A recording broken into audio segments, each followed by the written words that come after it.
একদিন এক ছাত্র হতাশাগ্রস্ত অবস্থায় রাস্তা দিয়ে হাঁটছিল।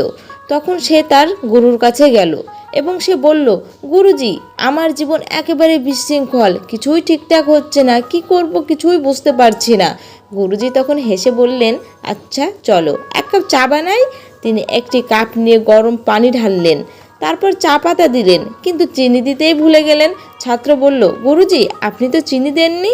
গুরুজি হেসে বললেন, তোমার জীবনও ঠিক এই চায়ের মতো, সব উপাদান আছে কিন্তু একটু মিষ্টতা নেই। সেই মিষ্টতা হলো ধৈর্য, ইতিবাচকতা আর কৃতজ্ঞতা।